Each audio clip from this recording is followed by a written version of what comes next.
The Daily Derech. We are walking the path of holiness. Hello, everybody. This is Rabbi Marcus Rubenstein. Welcome to the Daily Derech, a special project of Exploring Judaism, the United Synagogue of Conservative Judaism, the Rabbinical Assembly, and Temple of Aaron. Today is the 5th day after Shabbat Kodesh, the 26th of Sivan, 5786, corresponding in the secular calendar to Thursday, June 11, 2026. We will read Parashat Shlach this coming Shabbat. Let's begin.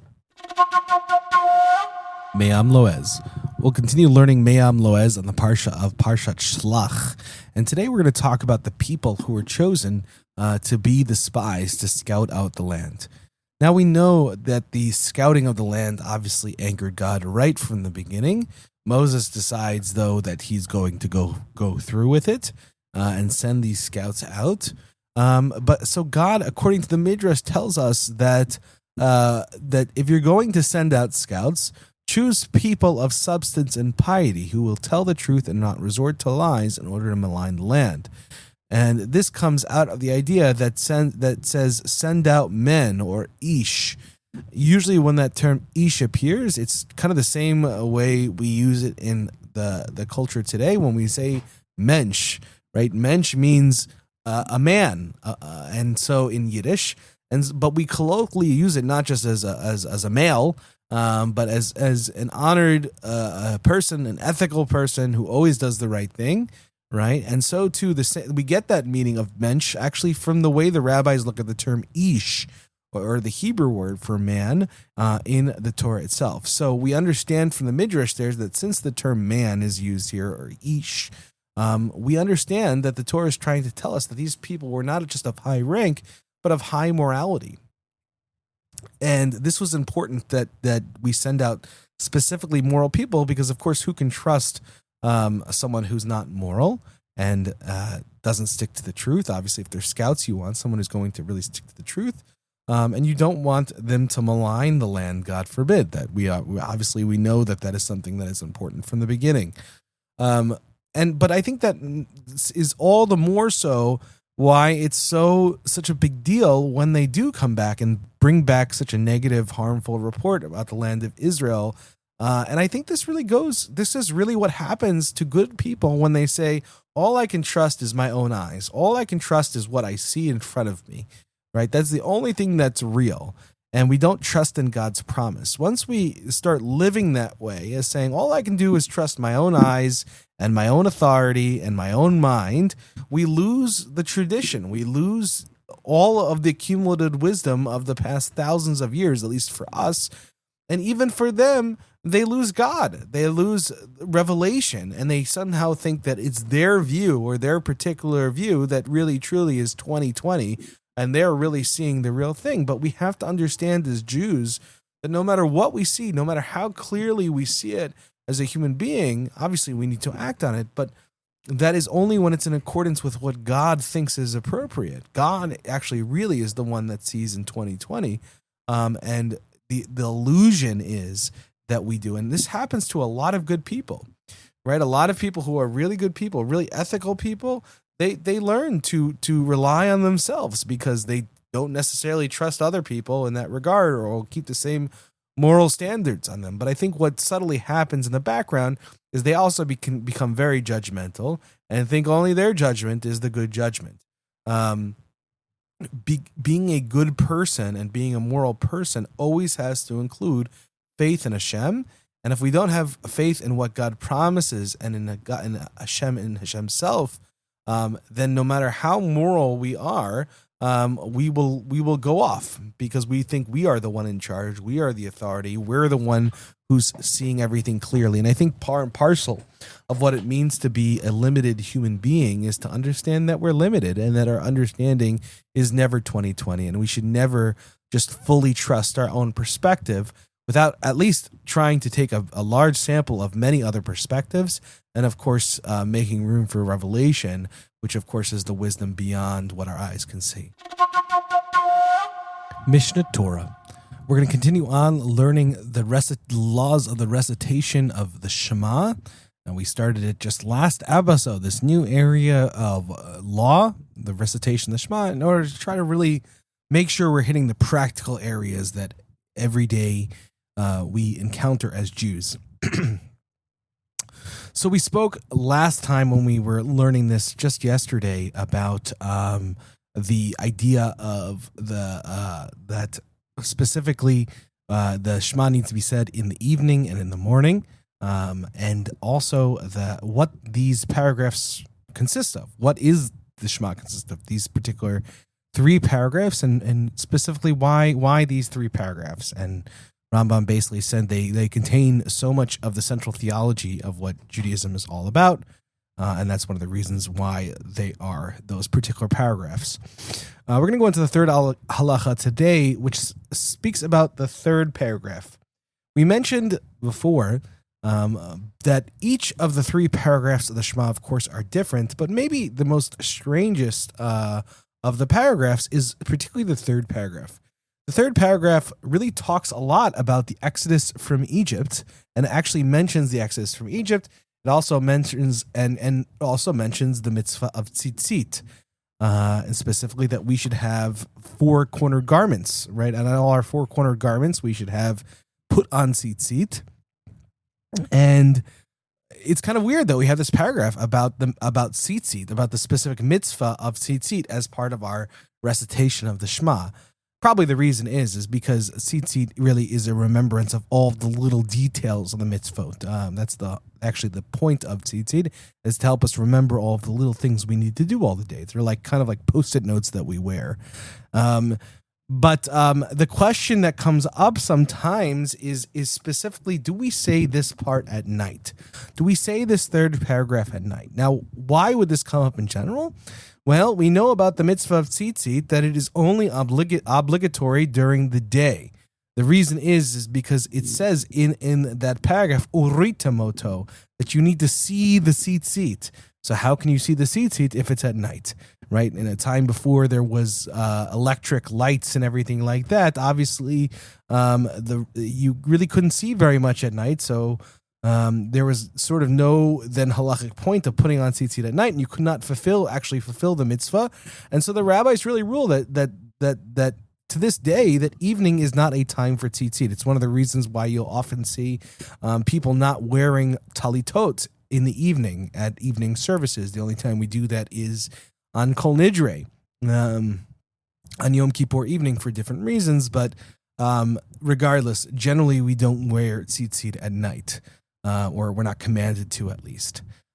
So the question is then, should we say this third paragraph of the Shema even at night, because it mostly is about tzitzit? Nevertheless, Rambam says, we recite the section describing it at night because it contains mentions of the Exodus from Egypt. So not only does this speak about the mitzvah of tzitzit, this particular third paragraph, but it also talks about the Exodus from Egypt. And we have a specific mitzvah to mention this not just during the day, but at night. This is an agadata. This is actually a derivation from the rabbis that we read on as part of the Haggadah on Passover. Remember, and Rambam's going to restate it here. We are commanded to mention the Exodus both during the day and at night, as Deuteronomy 16:3 states, in order that you shall remember the day of your leaving the land of Egypt all the days of your life. And the common drash is all the days means, well, the days during the daytime. But what's all the days of your life, right? What's this extra sort of all of them? That refers to the nights as well. And that's why, therefore, according to the rabbis, this verse actually specifically instructs that we need to remember the leaving Yetziat Mitzrayim, the leaving of the land of Egypt at night. And so this third paragraph actually fulfills that mitzvah. So even if by reading the passage, we're reading about a mitzvah that is not operable at night, it still has the Exodus from Egypt in it, which is why we actually recite that at that point. And then it also brings in into our sort of foundational doxology, right? Our sort of what we believe as Jews as our most important ideas, the Exodus from Egypt, which I think is really beautiful. Of course, there are other passages within the Shema mention the Exodus from Egypt as well, meaning the second paragraph. But regardless, I think that it's still very, very important here. And these 3 sections as a whole constitute the recitation of the Shema. Menorat HaMaor. We'll continue learning the introduction to the first chapter. We've been talking about all these sages' stories of people who really lived in so much poverty, but still rejected the riches of this world.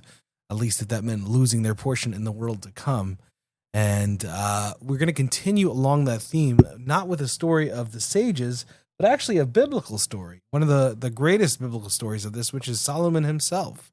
It's believed that Solomon wrote 3 books within the Tanakh. Whether this is historically true or not is another matter. But at least according to the rabbis, it is understood that King Solomon, King David's son, wrote 3 books. Number 1, Song of Songs, he wrote when he was young. Proverbs, he wrote when he was in middle age. And Ecclesiastes, or Kohelet, he wrote in his older age. And so we're going to talk about Ecclesiastes today. And one theme that we constantly see coming up over and over and over and over and over again is how everything under the sun is all vanities. That's always the expression he uses. Tachat hashemesh, under the sun, it's all hevel hevelim. It's all vanities. Now, usually the reader of Ecclesiastes sort of notes some almost nihilistic tendencies here, that nothing really matters, everything is nothing, and nothing really matters. It's kind of why people often like this book. It seems very cool, very hip. But according to our sages, at least, that is not what Kohelet, that's not what Solomon meant by this sefer. It's because the way in which they understand this idea of Tachat Hashemesh, under the sun, that what is under the sun? This world, the world we live in, is under the sun. But the world to come, things that have to do with the world to come, are not under the sun, but they belong to a world of eternity, of things that actually matter. So the real understanding of Solomon is not that nothing really matters, but nothing really matters that is of this, only of this world, and not of the world to come. So basically everything besides doing good, following God's mitzvot, anything that has to do with what the Torah asks of us is great and meaningful and important, but everything else is vanities. And really, the book of Ecclesiastes goes through all of the incredible things that Solomon had access to. Every, piece of riches one could possibly think of, being the king. And this is actually narrated within the Tanakh itself in the book of Kings. And it tells us that Solomon not only had this incredible wisdom, almost divine wisdom, but also had extreme riches, many, many different wives, great horses, all of the luxuries that you could possibly think of. And in the end, what Ecclesiastes tells us is that he wasn't happy with all these things. He went after all these things. He tried to find joy in the riches of this world, but in the end, nothing really made him happy. In the end, nothing really gave his life meaning.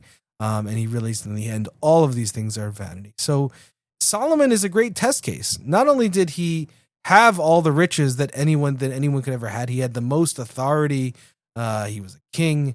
He had anything that anyone could possibly want. But even besides that, he literally had divine wisdom. So even if you're the smartest person in the world, the greatest wisdom, even still, and all of the power in the world and all of the riches in the world and everything that you could possibly want in this world, you still realize that it's all vanities, and nothing compares to the good deeds we do, things that are truly eternal, things that the Torah requires of us. Those are the things of the world to come. And that is how so many of these sages were able to find joy and find meaning, even though they didn't have enough earthly possessions.